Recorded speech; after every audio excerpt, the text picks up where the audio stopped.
you basically knowing my ideology, and basically you knowing me knowing yours, you can support some of our programs. Is that what you're saying? Why not?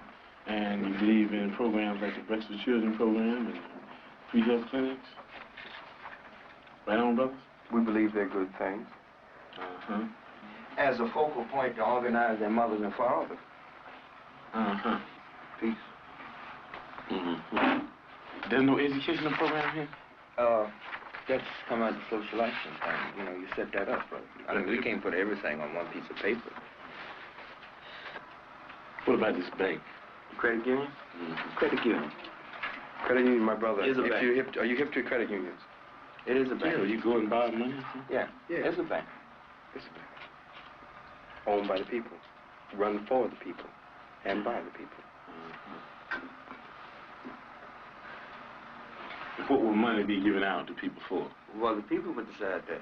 You want to buy? You know, whatever, you know, the people in the community decide. You need some living room furniture, maybe? You need a car, maybe? See, the thing is with me, you dig, I need to know some more about it. I wish you had some more literature about the educational thing here. Because, you dig, as far as we're concerned in the struggle, the way we look at struggle is that this depends on the educational thing, you dig. Because this depends on the education. Well, the whole thing. No, but in the end, this does. You can form this with no education. You can form this and this. No, not the way we're talking about forming it. You know, right. We're talking about forming it right. You know, it's not on the paper. We didn't write it on the paper. You can form it right with no education. No. Let me give you an example. Yomo Kenyatta formed the excellent revolution with no education. And on the end thing, Yomo told the motherfucker, I said, well, you know, you can educate, hate the enemy, but I'm your brother. I'll help you lead the revolution. Now I'm more pressure.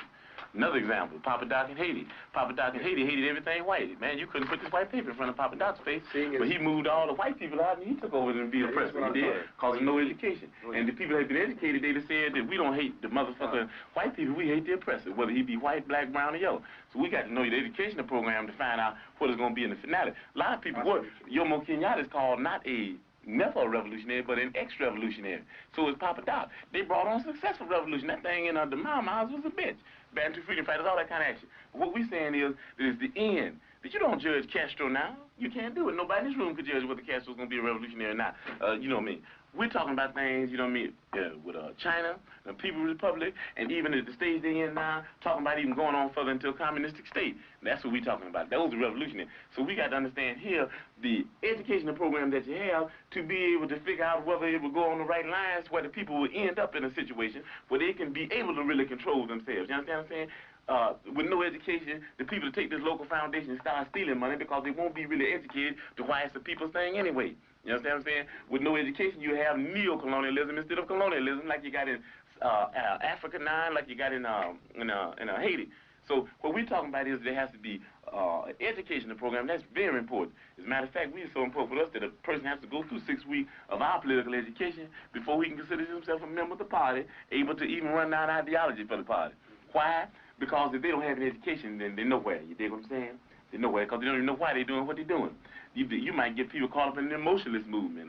You understand me? You might get them caught up in because they're poor and they want something.